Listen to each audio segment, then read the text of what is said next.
ಹೀಗೆ ಕಾಮದೇವ ಕಾಮಪಾಲ ಕಾಮೀ ಕಾಂತ ಕೃತಾಗಮ ಇಷ್ಟಿದ್ರೂ ಕೂಡ ವೇದಗಳನ್ನು ರಚನೆ ಮಾಡಿದ, ಭೂಮಿಗೆ ಇಳಿದು ಬಂದ, ಕೃಷ್ಣ ರೂಪದಿಂದ ಬಂದ, ವ್ಯಾಸರೂಪದಿಂದ ಬಂದ, ರಾಮರೂಪದಿಂದ ಬಂದ, ಅನೇಕ ರೂಪಗಳಿಂದ ಭೂಮಿಗೆ ಇಳಿದು ಬಂದ. ಆದರೂ ಕೂಡ ಅನಿರ್ದೇಶ್ಯ ವಪುಹು, ಅನಿರ್ದೇಶ್ಯ ವಪುಹು ಅಂದರು. ಆದರೂ ಕೂಡ ಅವನು ಹೀಗೆ ಅಂತ ವರ್ಣಿಸಿ ಕಣ್ಣಿಗೆ ಅಥವಾ ನಮ್ಮ ಮನಸ್ಸಿಗೆ ಗೋಚರವಾಗುವ ರೂಪ ಅಲ್ಲ ಅದು. ನಿರ್ದೇಶ ಅಂದರೆ ಇದು ಇಂಥದು ಅಂತ ಖಚಿತವಾಗಿ ಮನಸ್ಸು ಗ್ರಹಿಸುವ, ಮಾತು ನಿರೂಪಿಸುವ ಶರೀರ ಅಲ್ಲ. ಅದು ಇಂಥದೇ ಅಂತ ನೀವು ಬಾಯಿಯಿಂದ ಹೇಳಲಾರ್ರಿ, ಮನಸ್ಸಿನಿಂದ ಗ್ರಹಿಸಲಾರ್ರಿ. ಕಂಡರೂ ಕೂಡ ಕೃಷ್ಣನನ್ನು ಕಂಡವರಿದ್ದಾರೆ, ಅವನ ಕಾಲದಲ್ಲಿ ರಾಮನನ್ನು ಕಂಡವರಿದ್ದಾರೆ, ವ್ಯಾಸರನ್ನು ಕಂಡವರಿದ್ದಾರೆ. ಕಂಡರೂ ಕೂಡ ಅದನ್ನು ನೀವು ಗ್ರಹಿಸಲಾರಿರಿ. ಕಂಡೂ ಕಾಣದಂಥ ಸಂಗತಿ ಅದು. ಕಾಣುತ್ತೆ, ಆದರೆ ನಾವು ಕಾಣುವುದಿಲ್ಲ. ಯಾಕೆ ಅಂದರೆ ಒಂದು ಸಂಗತಿ, ಕೃಷ್ಣ ಇವತ್ತೇನು ನಾನು ಒಂದು ವಿನೋದಕ್ಕೋಸ್ಕರ ಕೆಲವು ವಿಷಯ ನಾವು ವಸ್ತುಸ್ಥಿತಿ, ಆದರೆ ಅದು ಒಂದು ದೃಷ್ಟಿಯಿಂದ ವಿನೋದ.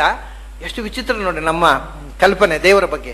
ನಮಗೆ ದೇವರು ಅಂದರೆ ನಾವು ಶಾಂಗ ಧನ್ವಾ ಗದಾಧರ ಅರ್ಧಾಂಗವಾಣಿ ರಕ್ಷೋಭ್ಯ ಸರ್ವಪ್ರಹರಣಾಯುಧ ಚಕ್ರ ಶಂಖ ಗದಾ ಪದ್ಮಧರಾಯ ನಮಃ.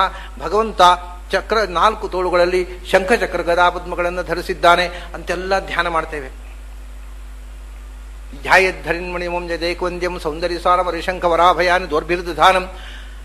ಒಂದು ವೇಳೆ ನಾವು ಇಷ್ಟು ಸ್ತೋತ್ರ ಮಾಡಿದ್ದಕ್ಕೆ ಮೆಚ್ಚಿ ಭಗವಂತ ಚಕ್ರಶಂಖ ಗದಾಪದ್ಮಧಾರಿಯಾಗಿ ಬಂದುಬಿಟ್ರೆ ಕೂಡಲೇ ಪೊಲೀಸ್ ಸ್ಟೇಷನ್ಗೆ ಫೋನ್ ಮಾಡ್ತೇವೆ. ಯಾರೋ ಕಳ್ಳ ಬಂದಿದ್ದಾನೆ ನೋಡಿ, ನಾಟಕ ಮಾಡ್ತಾ ಇದ್ದಾನೆ, ಚಕ್ರಶಂಖ ಗದಾಪದ್ಮ ಇಟ್ಕೊಂಡು ಬಂದಾನೆ, ಪೊಲೀಸರವರಿಗೆ ಅರೆಸ್ಟ್ ಮಾಡಿ ಅವನನ್ನು ಫೋನ್ ಮಾಡ್ತೇವೋ ಇಲ್ವೋ? ಎಲ್ಲಿಯಾದರೂ ದೇವರು ಬಂದರೆ ನಾವು ಅಡ್ಡ ಬೀಳ್ತೇವೆ, ಕೂಡಲೇ ಪೊಲೀಸ್ ಯಾರೋ ನಾಟಕ ಕಂಪನಿಯು ಬಂದಿದ್ದಾನೆ ಅಲ್ರಿ, ದೇವ್ರು ಬರ್ತಾರೇನ್ರಿ, ಸುಮ್ಮನೆ ಬಿಡ್ರಿ. ಯಾರೂ ನಂಬೋಲ್ಲ, ದೇವರು ಬಂದರೂ ನಂಬೋಲ್ಲ. ಬಾರದೇ ಇರೋದು ನಮ್ಮ ಪುಣ್ಯ, ದೇವರ ಪುಣ್ಯ. ಅವನು ಬಂದರೆ ತಕ್ಷಣ ಪೊಲೀಸ್ ಸ್ಟೇಷನ್ಗೆ ಫೋನು, ಯಾರೋ ಬಂದಿದ್ದಾನೆ ಚಕ್ರಶಂಖ ಗದೆ ಎಲ್ಲ ಹಿಡ್ಕೊಂಡು ಬಂದುಬಿಟ್ಟಿದ್ದಾನೆ, ಅವನು ಹುಚ್ಚನೋ ಅಥವಾ ನಾಟಕ ಕಂಪನಿಯವನೋ ಇರಬೇಕು, ಅವ್ನು ಅರೆಸ್ಟ್ ಮಾಡಿರಿ, ಭಾಳ ತೊಂದರೆ ಆಗಿದೆ, ನಮಗೆ ಹೆದರಿಕೆ ಆಗಿದೆ, ಅವ್ನು ಬೇಗ ಸಾಕು ಹಾಕಿರಿ ಅಂತ ಪೊಲೀಸ್ ಸ್ಟೇಷನ್ಗೆ ಫೋನ್ ಮಾಡ್ತೇವೆ ನಾವು. ಒಂದೆರಡು ಸಂಗತಿ ಅಲ್ಲ, ಹೀಗೆ ದೇವರು ನಾವು ನೋಡಿದರೆ ನಂಬೋದಿಲ್ಲ, ನಾವು ನೋಡದೇ ಇರುವುದರಿಂದಲೇ ನಂಬೋದು ಅಂತ ಅನ್ನುವಂಥ ಸ್ಥಿತಿ ಬಂದಿದೆ ನಮ್ಮದು. ಅದಕ್ಕೆ ಹೇಳ್ತಾರೆ ಅನಿರ್ದೇಶ್ಯ ವಪುಹು. ನಿನ್ನ ಕಣ್ಣು ನೋಡಿ ಗ್ರಹಿಸುವಂತಹ ಆಕಾರ ಅಲ್ಲ ಅದು. ನೀನು ನೋಡಿದರೂ ನಿನಗೆ ಅರ್ಥ ಆಗೋದಿಲ್ಲ. ನೋಡಿದ್ರೆ ಏನು ಅರ್ಥ ಆಗುತ್ತೆ? ನಮ್ಮ ಹಾಗೆ ಮಣ್ಣು ನೀರು ಬೆಂಕಿಯಿಂದ ಪಾಂಚಭೌತಿಕ ಶರೀರ ಅಷ್ಟೇ ಕಾಣೋದು. ಅದು ಜ್ಞಾನಾನಂದಮಯ ಶರೀರ ಅಂತ ಒಳಗಣ್ಣಿನಿಂದ ಕಂಡಾಗಲೇ ತಿಳಿಯೋದು ಹೊರತು ಇದು ತಿಳಿಯೋದೇ ಇಲ್ಲ. ಆದ್ದರಿಂದ ಭಗವಂತ ಜ್ಞಾನಾನಂದಮಯನಾದರೂ ಅವನ ಜ್ಞಾನಾನಂದಮಯವಾದ ಸ್ವರೂಪವನ್ನು ನಿನ್ನ ಕಣ್ಣು ಗ್ರಹಿಸಿ ಅರ್ಥ ಮಾಡಿಕೊಳ್ಳಲಾರದು, ನಿನ್ನ ಮಾತು ಅದನ್ನು ವಿವರಿಸಲಾರದು. ಯಥೋ ವಾಚೋ ನಿವರ್ತಂತೆ ಅಪ್ರಾಪ್ಯ ಮನಸಾ ಸಹ ಆನಂದಂ ಬ್ರಹ್ಮಣೋ ವಿದ್ವಾನ್ ಬಿಭೇತಿ ಕುತಶ್ಚನ.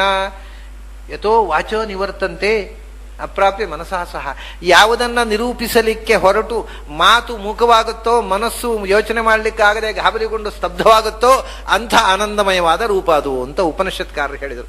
ಹಾಗೆ ನಮ್ಮ ಮನಸ್ಸಿನ ಚಿಂತನೆಗೆ ಮೀರಿದ, ಮಾತಿನ ವರ್ಣನೆಗೆ ಮೀರಿದ ನಮ್ಮ ನಿರ್ದೇಶ, ಇದು ಹೀಗೆ ಅಂತ ನಿರ್ದೇಶ ಮಾಡಲಿಕ್ಕೆ ಆಗದ ರೂಪ ಅದು ಅನಿರ್ದೇಶ್ಯ ವಪುಹು.